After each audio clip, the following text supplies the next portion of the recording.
saya Salsabila Nirmalasari dengan NIM 25021060006, mahasiswa S1 Prodi Pendidikan Akuntansi, Fakultas Keguruan dan Ilmu Pendidikan Universitas PGRI Madiun. Di sini saya akan melakukan presentasi untuk memenuhi tugas mata kuliah pengantar ilmu ekonomi dengan judul presentasi yaitu Zakat sebagai Instrumen Fiskal Islam dengan dosen pengampu Ibu Dr. Nur Wahyuning Sulistiawati, Sarjana Ekonomi Magister Pendidikan. Yang pertama-tama ada pendahuluan. Kebijakan fiskal merupakan kebijakan yang diambil oleh pemerintah dalam hal penerimaan dan pengeluaran negara. Kebijakan ini ditunjuk untuk mengarahkan kondisi ekonomi suatu negara ke arah yang lebih baik melalui optimalisasi pengeluaran dan pendapatan pemerintah dalam bidang anggaran belanja negara.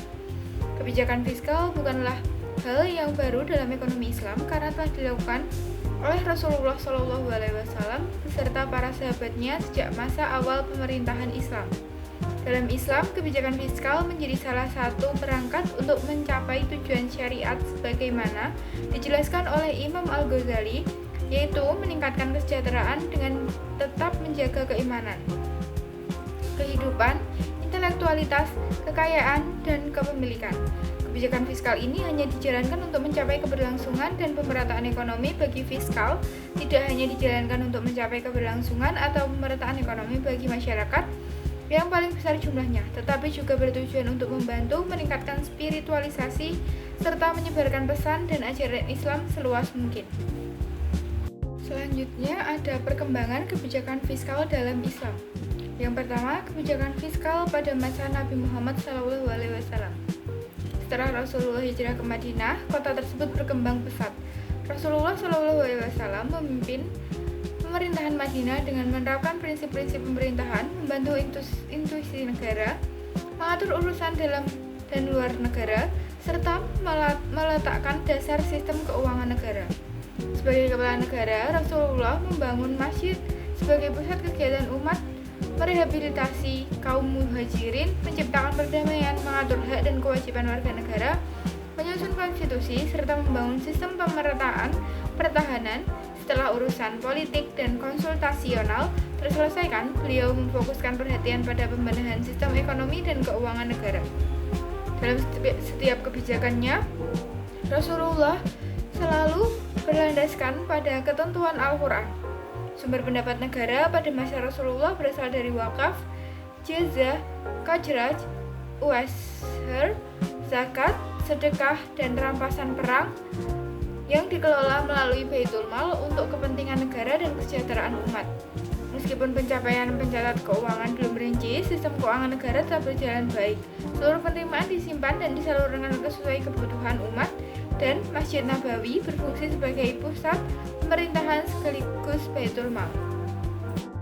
Beberapa prinsip kebijakan ekonomi yang diterapkan oleh Rasulullah antara lain adalah: yang pertama, kekuasaan tertinggi milik Allah dan Allah adalah pemilik mutlak atas apa yang ada di langit dan di bumi. Yang kedua, manusia merupakan khalifah Allah di bumi tetapi bukan pemilik yang sebenarnya. Yang ketiga, semua harta yang dimiliki manusia merupakan amanah dari Allah Subhanahu wa taala sehingga orang-orang yang kurang beruntung memiliki hak atas sebagian kekayaan orang-orang yang lebih beruntung. Yang ketiga, kekayaan tidak boleh diluputkan dan ditumpuk serta ditimbun dalam waktu lama. Yang kelima, kekayaan harus diputar. Yang keenam, eksploitasi ekonomi dalam segala bentuk harus dihilangkan. Yang ketujuh, menghilangkan jurang perbedaan ekonomi. Yang kedelapan, menetapkan kewajiban yang bersifat wajib maupun sukarela bagi seluruh individu. Selanjutnya ada kebijakan fiskal pada masa pemerintahan Khulafaur Rasyidin. Setelah Rasulullah wafat, kepemimpinan dilanjutkan oleh Khulafaur Rasyidin, yaitu Abu Bakar As-Siddiq, Umar bin Khattab, Utsman bin Affan, Ali bin Abi Thalib. Pada masa ini, kebijakan fiskal mengalami perkembangan yang signifikan terutama pada masa pemerintahan Umar bin Khattab. Umar bin Khattab dikenal sebagai pemimpin yang adil, tegas, dan memiliki kemampuan administrasi yang kuat. Salah satu kebijakan terpenting pada masa pemerintahannya adalah pembentukan Baitul Mal secara permanen dan sistem administrasi keuangan negara yang lebih terstruktur. Pendapatan negara diklasifikasikan dengan jelas, dan dialokasikan untuk berbagai kebutuhan. seperti dana pensiun, pertahanan negara, kesejahteraan masyarakat, dan pembangunan. Pada masa Khalifah Rasyidin, zakat, qajrah, jizyah, uzr, fa'i, dan ghanimah menjadi sumber utama penerimaan negara. Dana tersebut dikelola secara terpusat dan didistribusikan sesuai dengan prinsip keadilan dan kesejahteraan umat. Kebijakan fiskal pada masa ini menunjukkan bahwa Islam memiliki keuangan negara yang terorganisasi dan berorientasi pada kemaslahatan masyarakat secara menyeluruh. 9 kebijakan pemerintah Khalifah Rasyidin terutama menonjol pada masa Umar bin Khattab. Yang pertama, Baitul Mal. Pembentukan Baitul Mal secara permanen sebagai lembaga pengelolaan keuangan negara untuk kepentingan umat. Yang kedua, kepemilikan tanah. Pengaturan status tanah hasil penaklukan fa'i termasuk kebijakan qajrah atas tanah tersebut. Yang ketiga ada zakat, penetapan dan penyesuaian zakat sesuai jenis harta termasuk pengaturan zakat madu dan hasil tertentu. Yang ketiga ada uzr, pengenaan uzr sebagai bea perdagangan dan hasil pertanian dengan ketentuan tertentu. Yang keempat ada sedekah untuk non-muslim, pengaturan sedekah bagi non-muslim misalnya Bani Taklib dengan ketentuan khusus. Yang kelima ada koin atau mata uang, yaitu standarisasi berat dan nilai dirham serta dinar untuk menghindari kekacauan transaksi. Selanjutnya ada klarifikasi pendapatan negara, distribusi pendapatan negara, dan pengeluaran negara. Lanjut ada peran dan tujuan kebijakan fiskal dalam ekonomi Islam. Yang pertama, peran kebijakan fiskal dalam Islam adalah yang pertama, kebijakan fiskal berperan dalam mengatur penerimaan dan pengeluaran negara untuk mencapai tujuan sosial dan ekonomi.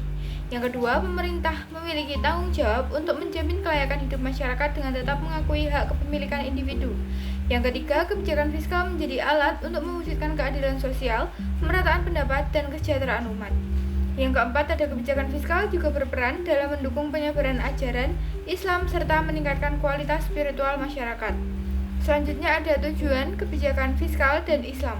Yang pertama, mewujudkan kesejahteraan masyarakat secara menyeluruh. Yang kedua, menjamin distribusi pendapatan yang adil. Yang ketiga, menjaga stabilisasi ekonomi dan mendorong pertumbuhan ekonomi. Yang keempat, mengurangi kemiskinan dan kesenjangan sosial. Yang kelima, menjadikan kebijakan publik sebagai sarana untuk mencapai tujuan syariat. Selanjutnya ada 3 komponen pokok sistem kebijakan fiskal dalam ekonomi Islam. Yang pertama, penerimaan negara. Sumber-sumber penerimaan negara dalam Islam diperoleh dari zakat, ghanimah, fa'i, kharaj, dan jizyah. Sebagaimana berlaku pada masa Rasulullah SAW, zakat mulai efektif dilaksanakan setelah hijrah dan terbentuknya negara di Islam di Madinah. Zakat dikenakan kepada masyarakat muslim yang telah dewasa, berakal sehat, merdeka, dan memiliki harta yang telah mencapai nizab dan haul. Selain zakat, ghanimah, fa'i, dan menjadi sumber penerimaan negara yang diperoleh dari peperangan dipenaklukan, sedangkan kharaj dan jizyah dikenakan kepada non-muslim sesuai ketentuan syariat. Yang kedua ada pengeluaran negara. Pengeluaran negara dalam Islam diarahkan untuk mewujudkan tujuan negara muslim, yaitu meningkatkan kesejahteraan, ketakwaan masyarakat, dan dana negara digunakan untuk membiayai pertahanan dan keamanan. Yang ketiga ada utang negara dalam perspektif Islam. Utang negara dalam Islam dapat berasal dari dalam negeri maupun luar negeri maupun seluruh pinjaman harus dilakukan dengan prinsip bebas bunga. Pinjaman dapat diperoleh secara langsung dari masyarakat melalui lembaga seperti bank sentral. Lanjut ada mekanisme kebijakan fiskal dalam ekonomi Islam. Mekanisme kebijakan fiskal dalam ekonomi Islam bertujuan untuk mengenali karakteristik fundamental sistem keuangan dan fiskal Islam. Terdapat 4 tujuan dan fungsi utamanya, yaitu yang pertama kekayaan ekonomi yang luas. Kebijakan fiskal diarahkan untuk mencapai full employment dan tingkat pertumbuhan ekonomi yang optimum. Penekanan diberikan pada pemenuhan kebutuhan dasar masyarakat, pembebasan dari beban ekonomi, serta peningkatan kualitas hidup baik secara material, moral, maupun pertumbuhan ekonomi penting selama berkontribusi dan tercapainya kesejahteraan. Yang kedua ada keadilan sosial ekonomi. Keadilan sosial ekonomi diwujudkan melalui pemerataan distribusi pendapatan dan kesejahteraan dalam Islam. Mekanisme ini ditempuh melalui program bawaan seperti zakat dan instrumen distribusi lainnya yang mencerminkan nilai persaudaraan umat manusia. Sistem keuangan dan kebijakan moneter dirancang agar selaras dengan nilai-nilai Islam. Yang ketiga ada stabilisasi nilai uang. Kebijakan fiskal bertujuan untuk menjaga stabilitas nilai uang agar dapat berfungsi secara adil sebagaimana alat tukar dan satuan hitung. Yang keempat ada penagihan dan pelayanan jasa uang keluar yang efektif. Penagihan dan penyediaan jasa uang keluar dilakukan melalui mobilisasi tabungan dan pemanfaatan untuk kegiatan produktif. Selanjutnya ada zakat sebagai instrumen fiskal dan relevansinya dengan pengelolaan oleh negara. Dalam Islam, altruisme merupakan salah satu dasar perilaku kedermawanan. Allah Subhanahu wa Ta'ala memuji perilaku kaum Ansar yang mendahulukan kepentingan kaum Muhajirin meskipun mereka sendiri berada dalam kesulitan. Bagaimana dijelaskan oleh Quran surat Al-Hasr ayat 9 dalam perilaku filantropi giving behavior. Seorang muslim memiliki pilihan dalam mencapai kepuasan utility.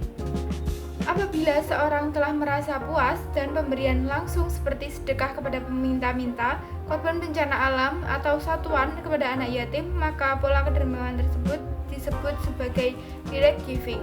Namun apabila pemberian langsung tersebut belum mampu meningkatkan kesejahteraan masyarakat miskin secara menyeluruh, maka pengumpulan dan penyaluran zakat perlu dilakukan oleh negara, indirect giving, agar lebih terorganisasi dan menjangkau masyarakat yang lebih luas.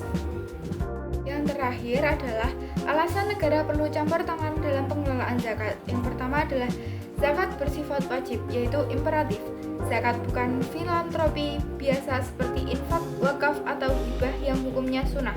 Zakat bersifat wajib dan pemungutannya dapat dipaksakan sebagaimana pemerintah dalam Quran surat At-Taubah ayat 103. Dalam sistem pemerintahan negara merupakan satu-satunya lembaga yang memiliki otoritas untuk melakukan pemaksaan secara sah. Yang kedua, potensi zakat sangat besar. Potensi zakat di Indonesia mencapai hampir 20 triliun per tahun. Namun sebagaimana besar zakat harus disalurkan secara langsung kepada penerima sehingga dana yang terhimpun oleh lembaga resmi negara masih sangat kecil dibandingkan potensi yang ada. Yang ketiga, penghimpun zakat belum optimal. Mayoritas zakat fitrah dan zakat mal disalurkan melalui masjid atau secara langsung kepada mutazik. Akibatnya, dana zakat yang berhasil dihimpun oleh Badan Amil Zakat BAS dan Lembaga Amil Zakat LAS masih jauh dari potensi sebenarnya. Yang keempat adalah efektivitas dan efisiensi penyaluran zakat. Jika zakat dikelola secara terpusat oleh negara, penyaluran dapat dilakukan secara lebih tepat sasaran, efisiensi, dan efektif sehingga tujuan zakat seperti peningkatan taraf hidup masyarakat lebih mudah tercapai. Yang kelima adalah kontrol terhadap pengelolaan keuangan negara. Pengelolaan zakat oleh negara diharapkan dapat memperkuat kontrol moral terhadap aparat negara. Kesadaran bahwa dana negara mengandung dana zakat diharapkan dapat menekankan praktik korupsi dan penyalahgunaan keuangan negara. Sekian yang dapat saya sampaikan dalam presentasi ini. Kurang lebihnya saya mohon maaf, dan apabila banyak salah kata mohon dimaafkan. Wassalamualaikum warahmatullahi wabarakatuh. Terima kasih semuanya.